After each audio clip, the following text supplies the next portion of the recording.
On this day, I was at my limit due to illness from the day before. However, my son's wife, Tina, as usual, left her daughter Ellie with me and went off to work. I just can't do this anymore. After much worry, I decided to call my son, Raymond. Hello, Raymond speaking. Mom, what's wrong? Sorry to bother you when you're busy, but I'm feeling a bit unwell. Could you possibly tell Tina to come pick up Ellie as soon as she can today? Wait, pick up Ellie? I'm actually out with Ellie right now. What? That can't be. Hold on a minute. See? Caught off guard by Raymond's unexpected response, I quickly switched my mobile phone to video call and showed my granddaughter quietly playing house in the living room. But Raymond, looking puzzled, said, who is that? Ellie look, right here. And showed Ellie drinking juice next to him on his mobile phone. There was the familiar smile of Ellie. It's true. Then who is this child? Struck by an unknown fear, Raymond and I fell silent, and then we would come to know a shocking truth. My name is Hannah, a 60-year-old widow. 3 years ago, my son Raymond, my granddaughter Ellie, and I experienced an unbelievable incident. Moreover, the mastermind behind that incident was none other than Tina, Ellie's mother. When I learned the full extent of the incident, I felt a deep anger as a mother. And I felt an intense outrage that such selfishness could not be allowed. This all started a little before Ellie was born. At the time, my husband Watson was hospitalized with terminal cancer, given only a few months to live. Watson often said, "I just wished I could have seen Raymond's wedding." Then one day, Raymond introduced us to his fiancée, Tina. Tina was introduced to Raymond by a friend, and they had been dating for 2 years. She worked in human resources at a mid-sized company, seemed to have a good personality, and was very thoughtful, which was my first impression of her. Raymond, on the other hand, is serious but a bit inflexible. Tina naturally supported Raymond in such a way. I felt very reassured seeing the two of them together. I'm glad he met someone good, I thought to myself. However, that day's news was not just that. Actually, Tina is pregnant. They were going to have a shotgun wedding. It wasn't unusual, so it was a happy surprise. But that made the wedding seem difficult. Considering her condition and financially prioritizing the childbirth costs made sense. So without mentioning the wedding, I said, "That's wonderful! To hear 2 pieces of good news today makes it a very special day indeed," and congratulated them. Watson seemed to share the same sentiment, offering his blessings without any issue. But then, Raymond said something unexpected. "So, we're planning to have a simple ceremony with just the family before the pregnancy becomes too noticeable." They were planning to have a wedding in a month. A wedding? But she's pregnant, right? Is that okay? Yeah, we've talked to the venue and arranged a stress-free plan, so don't worry. Can you talk to the doctors here to make sure Dad can attend? It's close to this hospital. I was surprised that everything was already arranged. I was quietly moved by how dependable my son had grown to be. Thanks to Raymond and Tina, Watson was able to attend his son's wedding as he had wished. And a few months later, Watson passed away peacefully. Thanks to the thoughtful Raymond and understanding Tina, Watson left for heaven with the best memories. I later heard that Raymond and Tina had not initially intended to have a wedding. We weren't really interested in having a wedding. We'd rather spend the money and time on travel or things for raising kids, but we knew Dad wanted to see a wedding, so we decided to have one anyway. That was for Watson. Thank you so much. It was the best act of filial piety. And Tina, thank you, truly. Not at all. I actually enjoyed wearing the wedding dress more than I thought. It was a good memory, and I'm grateful to Watson. At that moment, I was again thankful that Raymond married such a generous person as Tina. However, that was the end of my interactions with Raymond and Tina. After Watson's funeral, they stopped visiting altogether. There were various reasons, but distance was a major issue. It took almost 3 hours one way by highway from where Raymond and Tina lived to my house. Since deciding to go to college, Raymond has been living alone, and it seems he's still living in the condo he bought new after getting a job, even after getting married. When Watson was healthy, we often visited by car, but that became impossible after his hospitalization. The problem is, I don't have a driver's license. I had no trouble getting to the supermarket for work, daily shopping, or going to the hospital, but visiting Raymond and Tina was too far. But I couldn't very well ask Raymond and Tina, who were both busy working, to come visit just because I wanted to see my grandchild. In our overly quiet, rural town, there's nothing that could entertain a grandchild. The most we could do was harvest vegetables from the garden or collect insects. However, Tina was extremely afraid of bugs. There was no benefit for them to travel 3 hours one way just to come to a bug-filled countryside. Thus, I had never once met my granddaughter Ellie. But it wasn't as if we had no contact at all. On weekends, Raymond would sometimes call me. It's Raymond. Mom, how are you doing? Fine, nothing's changed. By the way, did the package arrive? Yeah, it arrived. Thanks as always, it really helps. It's fine. Vegetables are expensive in the city, right? Well, yeah. Oh, hold on a second. Ellie? Here! Grandma, are you okay? Yes, I'm fine. How about you, Ellie? Yeah, I'm good. Thanks for the vegetables. Although the conversation was just a few minutes, it was the only pleasure in my lonely life. Plus, nowadays, we can video call with mobile phones. Maybe because my eyesight is getting worse, I can't see Ellie's face clearly on the mobile phone screen. Still, just being able to see Ellie smiling was more than enough for me. Then, one Friday, I received a call from an unexpected person on my mobile phone. Tina? I had her number saved, but she had never called before. If she had something to ask, she would convey it all through Raymond, so I hadn't even heard her voice in years. Surprised by Tina's sudden call, I was inwardly anxious. Could it be? Has something happened to Raymond? That worry crossed my mind. Cautiously, I answered the phone. Then, Tina started talking in an unexpectedly cheerful voice. Hello? Hannah? It's been a while. This is Tina. Do you have a moment right now? Yes, I'm fine. What's up? Actually, to summarize, both of us have to work this weekend, so we were hoping you could take care of your granddaughter, Ellie. Our childcare center is closed on weekends, and we don't have close friends nearby. You're our only hope. Could you, please? Tina sounded very desperate over the phone. I don't mind, but isn't it too far? Considering the transportation costs, wouldn't it be less of a burden to find someone else to take care of her? Personally, I was overjoyed at the opportunity to take care of Ellie, whom I hadn't seen in so long. However, it seemed wasteful to spend so much time and money on transportation just for work. I couldn't come to a decision and was worried.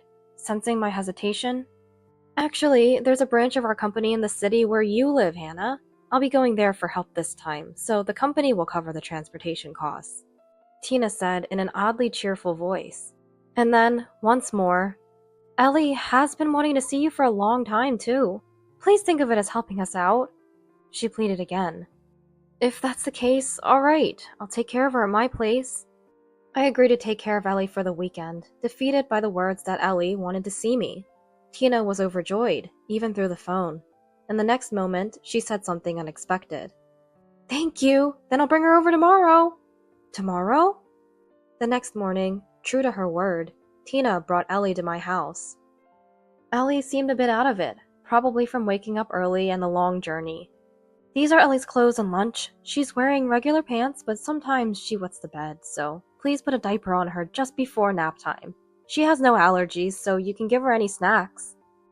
Tina said this, handing me a small bag and some bread bought from the supermarket. Raymond is on a business trip, so please contact me.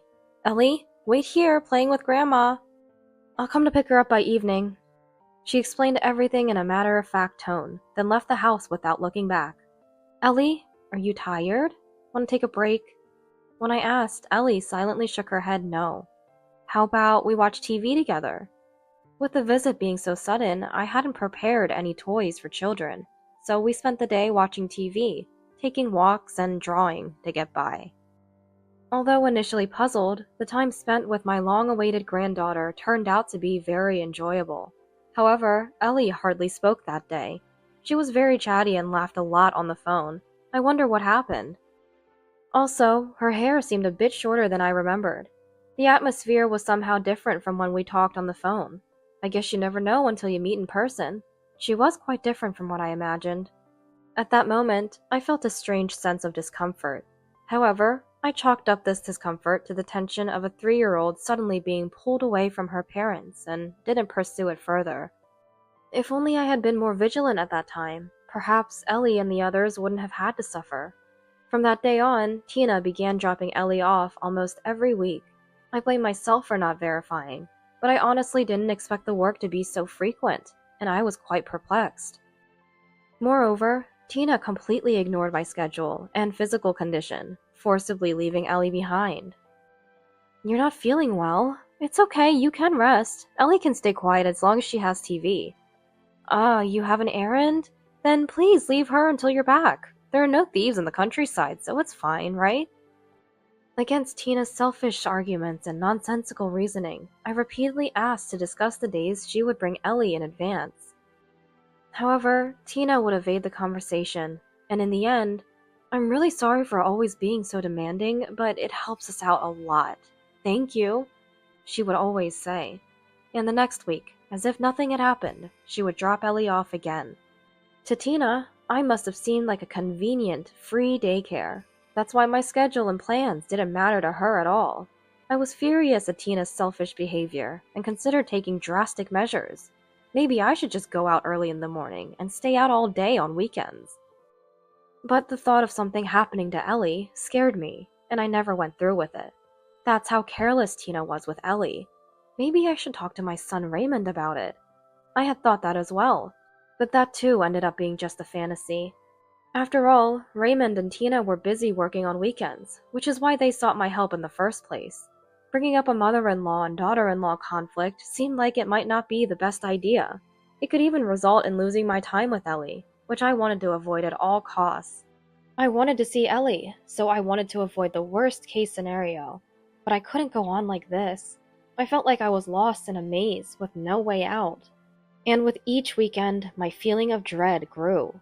Feeling that this couldn't continue, I decided to change my mindset. This is like supporting child rearing. I'm helping Tina with her parenting in place of the busy Raymond. I convinced myself to think this way. It was a far-fetched idea, but it was a desperate measure when no fundamental solution could be found. Things took a significant turn about 6 months after I started taking care of Ellie. One Friday night, I was struck by a severe chill.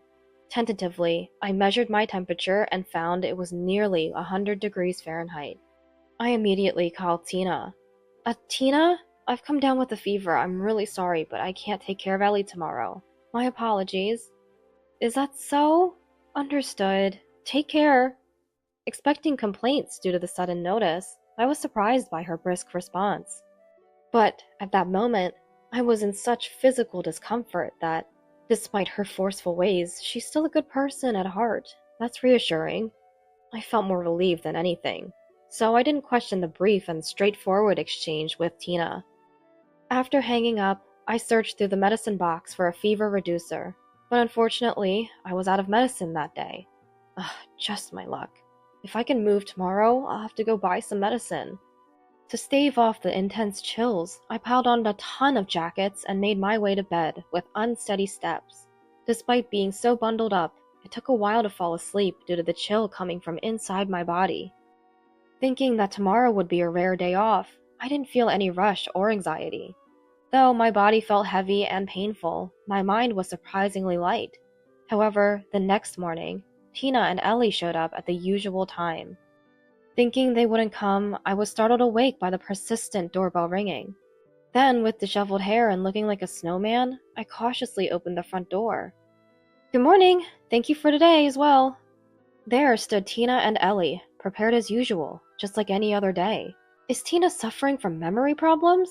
Or is this a dream? It was as if last night's conversation never happened. Everything was business as usual. While questioning my own sanity, I hesitantly asked Tina, didn't I mention it on the phone yesterday? I can't today, because I have a fever. It would be terrible if Ellie caught it, right?" Confused, I reiterated to Tina that I couldn't take care of Ellie today.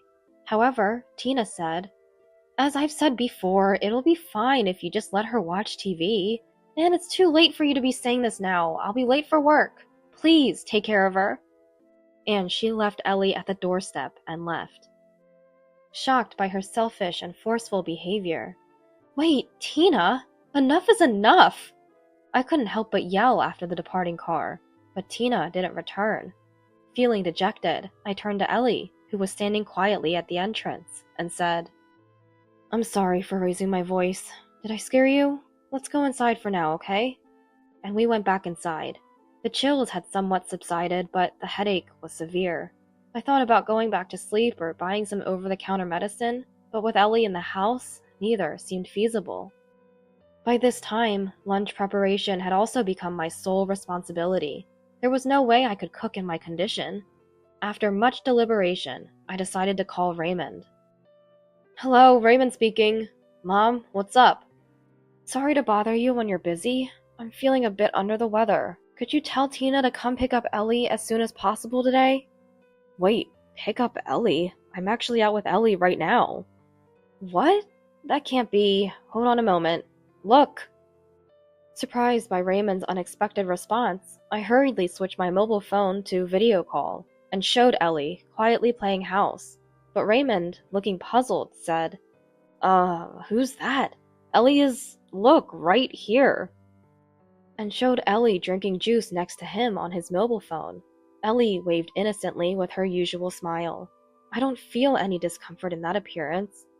It's true, then who was this child? Struck by an unknown fear, Raymond and I fell silent. Anyway, can you tell me why you're taking care of her? After a brief silence, Raymond decisively asked about the situation. I explained everything I had been told by Tina, and that I was in no condition to take care of a child due to my illness. Understood. I'll head over there right away. Just hang in there a bit longer. Yeah, thanks. Could you bring some headache medicine too? Got it. Need anything else? After this exchange, we ended the call. Clutching my mobile phone, I quietly watched Ellie continue playing house across the table. Could it be that she's not my granddaughter? Then whose child is she? The first thought that came to mind was Tina's secret child, but the idea of a secret child the same age as Ellie seemed far too unrealistic. But with a severe headache, I couldn't think of anything else. Before long, Raymond and Ellie arrived. Raymond handed me the over-the-counter medicine he had bought. I'll take care of the kids, so you get some rest, Raymond said, loading the children into the car before heading out to a nearby large supermarket for groceries. Thanks to Raymond's thoughtfulness, I was able to rest quietly in my room for a while. Glancing at the alarm clock, it was just past 2 p.m. The headache had completely vanished. Just to be sure, I checked my temperature as well, but there was nothing unusual. Good. Oh, what about Ellie? I rushed to the living room where my granddaughter Ellie and Ellie were happily playing together now. Mom, are you okay to be up now? Raymond, who was on the phone somewhere, peeked out from the back of the room, holding his mobile phone. Yes, I'm fine now. By the way, did you find out anything about Ellie? I asked cautiously, and Raymond explained what happened while I was asleep. First off, the girl is Elizabeth. She's also called Ellie by her family. She seems to have been taught that this place is her dad's grandma's house. Raymond continued to share his conversation with Elizabeth. She was a very articulate child, clearly stating her full name and her parents' names. Then, her mother's name rang a bell, so I asked more about it, and she said, My mom works at the hospital making medicine. It's right next to the childcare center. There's a bus stop with the same name as the hospital, and I can see buses and ambulances every day. She answered confidently. Amazing, right? It was hard to believe she's the same age as Ellie, and she even remembered the name of the hospital. Raymond took a sip of his coffee after saying that. Then he began to speak in a hushed tone. I was sure, after hearing the name of the hospital. Elizabeth's mother? She's one of my business contacts. We've been acquainted for a long time, exchanging casual conversation. She mentioned that she has a 3-year-old daughter attending the adjacent childcare center, and so... Probably trying to calm his nerves, Raymond took another sip of his coffee. Then I called her directly. I only had her work number, so she didn't pick up at that time. I left a message on the voicemail, waiting for a reply. So we just have to wait then. After this conversation, Raymond and I sat in silence for a while. Neither of us knew what to say, probably. Although nothing's clear yet. Tina, probably. I was lost in thought. Minutes later, a call came from Elizabeth's mother. Raymond retreated to the back of the room to talk quietly, explaining the situation. A few minutes later, after hanging up, "She's coming over now," he said. 3 hours later, Elizabeth's mother, Rebecca, arrived at our house. She seemed to have come straight from work, with a faint smell of disinfectant on her. I heard Elizabeth is here. Where is she now?" "She's tired from playing, napping in the bedroom with my daughter. Please come in." I led Rebecca to the living room table, where Raymond served coffee. Rebecca nodded politely, but sat silently without touching the coffee. I prepared a drink for myself and sat at the same table. "Thank you for coming all this way. First, let me explain what has happened so far." Raymond, occasionally checking facts with me, told Rebecca everything that had occurred over the past 6 months. At the end of his story, "I think my wife is having an affair with your husband," he said, very reluctantly. I instinctively looked at Rebecca's face, expecting her to be shocked or enraged by being suddenly called to the countryside and told her husband might be cheating. I didn't know what I could do, but I was ready to calm her down if she became upset. However, my worries were unfounded. Contrary to my expectations, Rebecca let out a deep, long sigh, very quietly. Then she said, "To think that not only did I hurt Elizabeth, but also cause trouble for Raymond and others? He's truly beyond redemption. I'm truly sorry for the inconvenience caused by my husband's infidelity, leading to such a situation." She deeply apologized. "Rebecca, please don't apologize. If anyone's to blame, it's my wife as well. Because of her selfishness, Elizabeth has been put through this." "It's not your fault at all. Besides, it might sound inappropriate, but I really enjoyed the time spent with Elizabeth, so don't worry about it." "Thank you. It's embarrassing to say, but my relationship with my husband is almost over. It all started when—" Rebecca began to talk about her husband, Sean. According to her, their marital relationship soured after Sean committed adultery following the birth of their daughter, Elizabeth. She mentioned that Sean never cheated during their dating period, but after Elizabeth was born, he cheated twice. She believed him when he said it was a one-time mistake due to alcohol, but she couldn't forgive him the second time. However, she wasn't ready to make the decision to divorce. So, she told him that if he cheated a third time, she would divorce him. Thanks to that promise, Sean stopped cheating, but we became more like Elizabeth's parents than a couple. Well, Sean seemed to want to return to a romantic relationship, but I found it disgusting and couldn't. After sharing her story, Rebecca started drinking her coffee vigorously, as if to cool herself down. Then, after gulping down about half of it, she continued, "I started feeling something was off about 7 months ago. He began coming home late from drinking parties suddenly, so I got suspicious." Rebecca said she closely observed Sean's behavior for about a month. 6 months ago, when sudden business trips and drinking parties began to occur frequently again, she was convinced of his infidelity. She immediately consulted a lawyer about divorce and hired a detective to investigate Sean's adultery. The initial investigation didn't reveal who the other woman was, so it was ongoing. But now, finally, I can proceed with the divorce, child support, and compensation claims. Not just for me, but I'll make sure my husband pays for continuously betraying Elizabeth.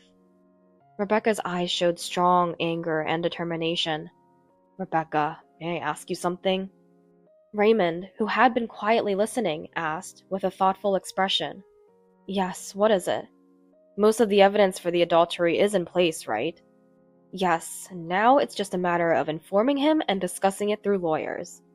"How about we make everything clear about the adultery here today?" "Huh?" Surprised by Raymond's unexpected proposal, not only Rebecca, but I was also taken aback. "Embarrassingly, until my mother contacted me, I was completely unaware of my wife's infidelity, and that she was exploiting my mother to this extent. Raymond said, his eyes filled with sadness and regret directed at me. At that moment, I remember the discomfort I felt on the day I first took in Ellie. If only I had consulted Raymond sooner. There were numerous opportunities, but I was the one who didn't act. What I thought was for the best completely backfired. I'll never forget the regret I felt that day. It's shameful to say this now, but while Rebecca is here, I want to confront my wife. Please help me. I beg you. Raymond asked deeply, appealing to Rebecca. Rebecca appeared a bit hesitant at first. Of course, I'd be happy to help. But she readily agreed. The time that followed seemed to pass in the blink of an eye. Rebecca contacted her lawyer and the detective agency, explained the situation, and discussed the next steps. Meanwhile, Raymond called Tina's workplace, only to find out she had never been asked for help as she claimed. Though Raymond was shocked, it seemed to completely clear his feelings towards Tina. As it got dark, Tina came to pick up Ellie, as usual. Pretending to feel sorry, I said, "I'm sorry for yelling this morning. As an apology, I've prepared dinner, so please have some before you go," I said, forcibly inviting Tina inside the house. Tina, with a grim expression as she entered the living room, caught sight of Raymond sitting at the table and gasped. "Raymond?" "Tina, take a seat. We need to have a serious talk." The heavy atmosphere around Raymond made Tina's face turn pale rapidly. A few minutes later, Rebecca returned with her husband Sean in tow. Upon entering the living room and noticing Tina, Sean froze. "Tina, why are you here?" "What about you?" Unable to hide their panic, I coldly stated, "We've gathered today to discuss Ellie. Tina, it seems this child is Sean's daughter. Why would you bring Sean's daughter to our house and even lie that she was my granddaughter?" "Well, that's because, Sean asked me to." "What? Don't make this my fault. It was your idea, wasn't it?" "Would you just be quiet for a second? Sean said he couldn't ask his wife, so reluctantly, since he insisted so much, I just helped out." "What's that supposed to mean? Don't make me out to be the bad guy. I told her to stop, but Tina wanted to. It's not a lie about work. I really did go to work. And Tina is just a work colleague. Don't get it wrong." Tina and Sean tried to shift the blame to each other and made excuses, trying to clear their own names. Their conversation was inconsistent, and just listening to it was enough to give me a headache again. It was all noise without substance. Rebecca was the one who silenced them. "Let's get divorced." The house fell silent at her words. Wait a second. What's going on all of a sudden?" "It's not sudden. Remember our promise? If you cheated again, we'd divorce." "No. So it's not like that. She's just a work colleague." "Sean, those excuses won't work anymore, will they?" Rebecca then placed her mobile phone on the table, showing a picture of Tina and Sean kissing in a car. "This can't be happening. How?" How did you get this?" "I paid for a private investigation. There's a lot more evidence than this." Faced with undeniable evidence, Tina and Sean fell silent. Then Raymond confronted Tina. "Tina, so the story about going for help was all lies, wasn't it?" What are you talking about? That's not possible." "I called your office earlier. They said there's no way a part-time clerk would be asked to do such a thing.